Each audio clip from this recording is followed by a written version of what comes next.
ನಮಸ್ಕಾರ ಕನ್ನಡಿಗರೇ, ನಾನು ಶ್ವೇತಾ, ಕರ್ನಾಟಕ ರಕ್ಷಣಾ ವೇದಿಕೆ ಬೆಂಗಳೂರು ನಗರ ಉಪಾಧ್ಯಕ್ಷರು.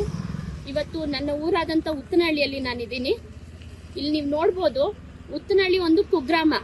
ಇಲ್ಲಿರೋರು 100ಕ್ಕೆ 100 ಕನ್ನಡಿಗರು. ಆದ್ರೂ ಈ ಭೂಮಿನ ರೈತರಿಂದ ಭೂಮಿನ ಕೊಂಡ್ಕೊಂಡು ಮಾರೋ ಅಂತ ಈ ಡೆವಲಪರ್ಸ್ಗಳು ಏನಿದಾರಲ್ಲ, ಇವ್ರುಗಳು ನೋಡಿ ಪ್ರತಿ ಒಂದು ಬೋರ್ಡುನು ಇಂಗ್ಲಿಷಲ್ಲಿ ಹಾಕೊಂಡು ಹೋಗಿದ್ದಾರೆ. ಆ ಕಡೆ ತೋರಿಸಿ, ಅಲ್ಲಿವರೆಗೂ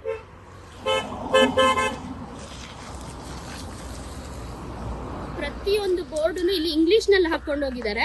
ಇಲ್ಲಿ ಬೇರೆ ಅನ್ಯ ಭಾಷಿಕರನ್ನ ಸೆಳೆಯೋಕ್ಕೋಸ್ಕರ ಈ ರೀತಿ ಕೆಲಸಗಳನ್ನ ಮಾಡಿ ನಮ್ಮ ಮಧ್ಯೆ ಕನ್ನಡಿಗರಿರೋಂಥ ಜಾಗದಲ್ಲಿ ಎನ್ನಡ ಎಕ್ಕಡ ಅನ್ನೋ ತಮಿಳ್ನ, ತೆಲುಗು ಅವ್ರನ್ನ, ಮಾರ್ವಾಡಿಗಳನ್ನ ತಂದು ಇವ್ರುಗಳೇ ಬಿಟ್ಟು ನಂತರ ಕನ್ನಡ ಎಲ್ಲಿ ಹುಡುಕಬೇಕು?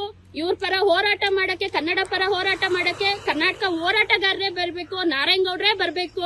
ಇಲ್ಲಾಂದ್ರೆ ಇವ್ರು ಇಲ್ಲಿ ಓಡಾಡ್ತಿರೋರು ಯಾರು ಕನ್ನಡಿಗರಲ್ಲ. ಈ ಬೋರ್ಡ್ಗಳು ಅವ್ರ ಕಣ್ಣಿಗೆ ಕಾಣಿಸ್ತಿಲ್ಲ.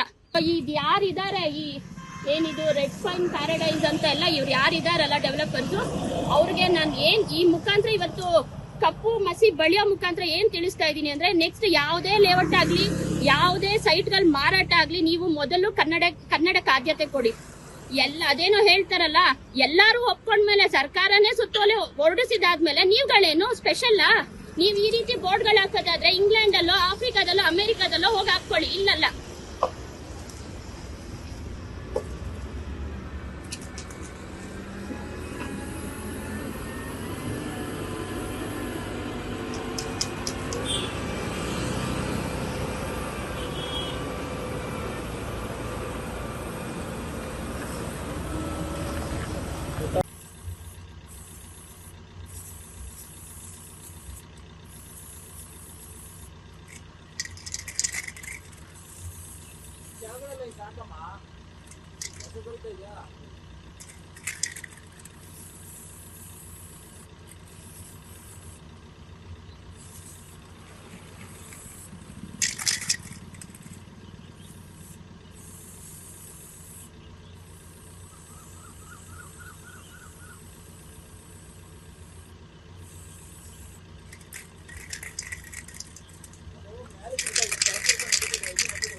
ಅರೆ ಒಂದು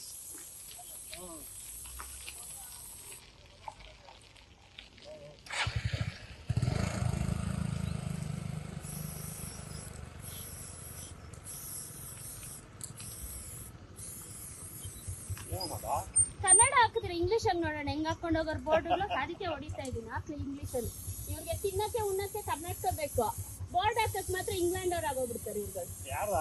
ಯಾರು ಹಾಕೊಂಡು ಹೋಗೋನೆ ಉದ್ದಕ್ಕೂ.